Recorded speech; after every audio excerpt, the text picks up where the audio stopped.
ইতিহাসে কিছু মানুষ আসেন যাদের জীবন আর আদর্শ সময়ের গণ্ডি পেরিয়ে যায়। আজকের এই পর্বে আমরা ঠিক তেমনই একজন ব্যক্তিত্ব হযরত আলীর জীবনের কিছু অসাধারণ দিক নিয়ে কথা বলবো।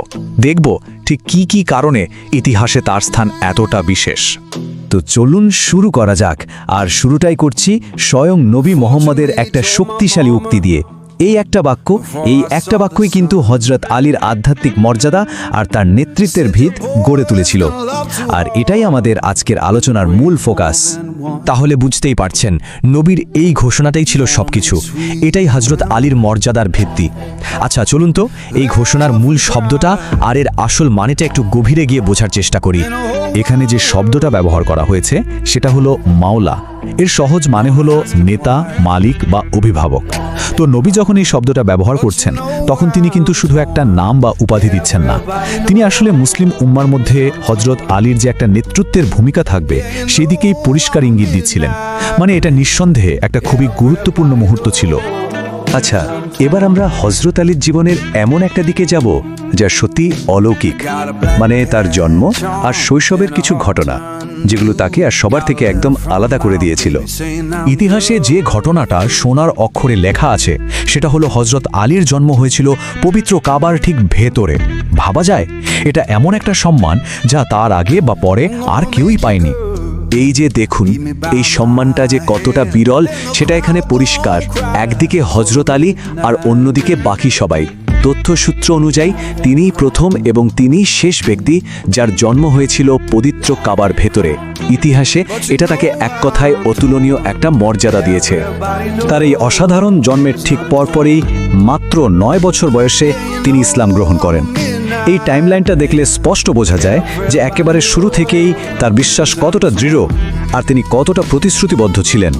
চলুন এবার তার চরিত্রের আরেকটা অসাধারণ দিক নিয়ে কথা বলি, আর সেটা হলো তার সেই কিংবদন্তি তুল্য বীরত্ব। আমরা এখন বদরের যুদ্ধের এমন কিছু মুহূর্তের দিকে ফিরে তাকাবো যা তার সাহসিকতার এক চিরস্মরণীয় দলিল হয়ে আছে। বদরের যুদ্ধ ইসলামের ইতিহাসে এটা ছিল একটা টার্নিং পয়েন্ট। আর ঠিক এই যুদ্ধক্ষেত্রে হযরত আলীর সেই অবিশ্বাস্য বীরত্বের প্রমাণ পাওয়া যায়। এমন বীরত্ব যা আক্ষরিক অর্থেই যুদ্ধের মোড় ঘুরিয়ে দিয়েছিল। এই যে ভীষণ গুরুত্বপূর্ণ যুদ্ধটা, এখানে মুসলিম বাহিনীর সবাই মিলে মোট 70 জন প্রতিপক্ষকে পরাজিত করে। পুরো বাহিনীর জন্য এটা ছিল একটা বিরাট জয়, তাতে কোনো সন্দেহ নেই।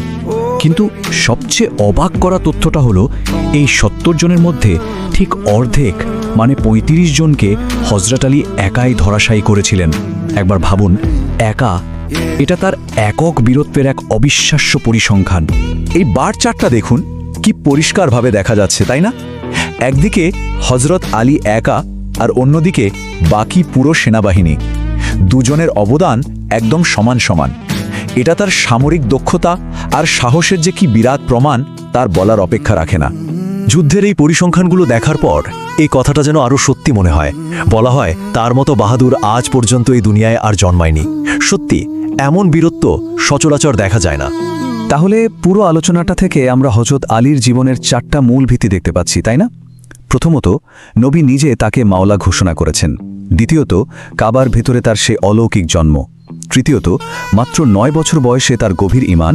আর সবশেষে বদরের ময়দানে তার সেই অবিশ্বাস্য বীরত্ব। এই সব কিছু মিলিয়ে তিনি এমন এক অনন্য ব্যক্তিত্ব। ইসলামের ইতিহাসে এমন কিছু মুহূর্ত আছে যা এর গতিপথকে অনেকটাই বদলে দিয়েছে। তেমনই এক ঐতিহাসিক ঘটনা হলো গাদির খুন। আসুন আজ আমরা এই গুরুত্বপূর্ণ দিনের গভীরে যাই। আচ্ছা, প্রথমেই যে প্রশ্নটা মাথায় আসে সেটা হলো, এই গাদির খুন আসলে কি? কেন এটা এত গুরুত্বপূর্ণ? কেন এই একটা ঘটনা নিয়ে যুগ যুগ ধরে এত আলোচনা হয়? চলুন আজকের এই আলোচনায় আমরা এই প্রশ্নগুলোরই উত্তর খোঁজার চেষ্টা করি। তো চলুন একদম শুরু থেকে শুরু করা যাক। আমাদের প্রথমে বুঝতে হবে ঘটনাটা ঠিক কখন আর কোথায় ঘটেছিল। সময়টা ছিল 10 হিজরি সাল। নবী হযরত মুহাম্মদ সাল্লাল্লাহু আলাইহি ওয়াসাল্লামের জীবনের শেষ হজ, বিদায় হজ, এই মাত্র শেষ হয়েছে। 18ই জিলহজ। হাজার হাজার হযরত যাত্রী মক্কা থেকে নিজেদের বাড়ির পথে রওনা দিয়েছেন। ঠিক তখনই যাত্রাপথে গাদির খুম নামে একটা পুকুরের কাছে বিশাল এই কাফেলাটিকে থামানো হলো। কিন্তু প্রশ্ন হলো, হঠাৎ করে মাঝপথে এত বড় একটা কাফেলা থামানোর কারণ কি? আসলে এর পেছনে ছিল আল্লাহর পক্ষ থেকে আসা এক বিশেষ নির্দেশ। এমন একটা নির্দেশ যা এক মুহূর্ত দেরি করার উপায় ছিল না। বিভিন্ন সূত্র বলছে ঠিক সেই সময়ে কোরআনের এই আয়াতটি অবতীর্ণ হয়। ভাবুন একবার কি বলা হচ্ছে এখানে, নবীকে একটা জরুরি বার্তা পৌঁছে দেওয়ার আদেশ দেওয়া হচ্ছে, আর এটাও বলা হচ্ছে যে যদি তিনি তা না করেন তাহলে তার নবুয়তের দায়িত্বই যেন অপূর্ণ থেকে যাবে। কতটা জরুরি ছিল সেই বার্তাটা, আর আল্লাহ তাকে মানুষের ক্ষতি থেকে রক্ষা করার প্রতিশ্রুতিও দিচ্ছেন। ঐতিহাসিকরা যখন এই ঘটনার ব্যাখ্যা দেন, তারা প্রায়শই আবু সাঈদ এবং ইবনে আব্বাসের মতো বড় বড় সাহাবীদের বর্ণনার কথা বলেন। তাদের বর্ণনা থেকে এটাই বোঝা যায় যে এই আয়াতটা ঠিক গাদির খুমের ঘটনার সময় নাজিল হয়েছিল এবং এর বিষয়বস্তু ছিল হযরত আলী আলাইহিস সালামকে কেন্দ্র করে। আল্লাহর কাছ থেকে এমন একটা স্পষ্ট নির্দেশ পাওয়ার পর নবী সাল্লাল্লাহু আলাইহি ওয়াসাল্লাম আর এক মুহূর্ত দেরি করেননি।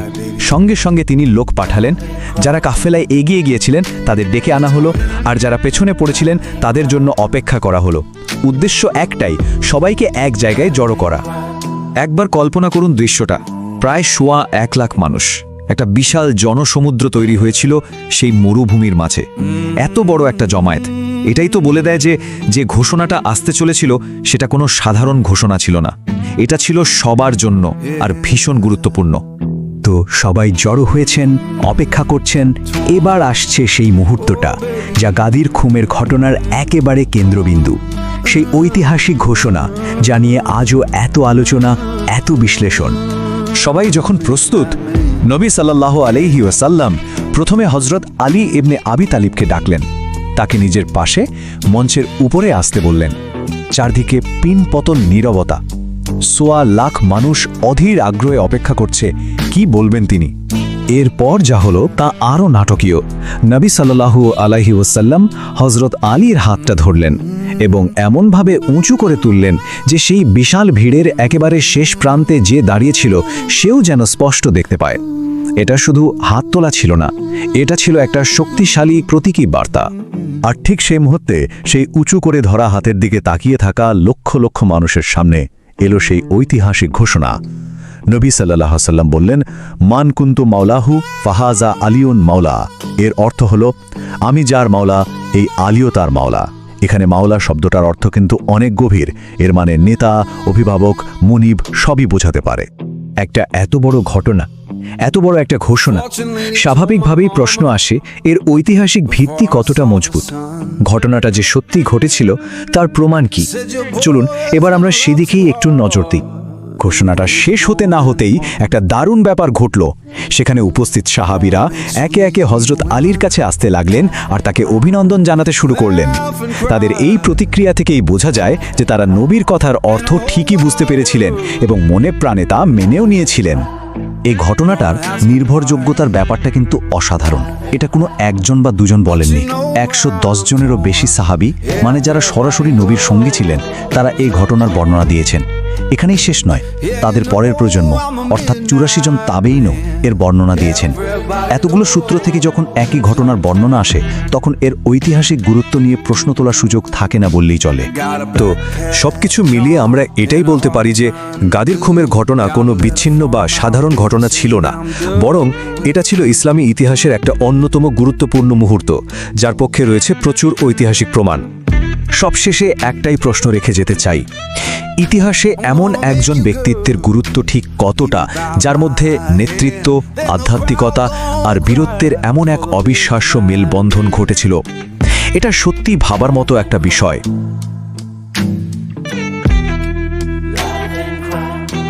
But you know how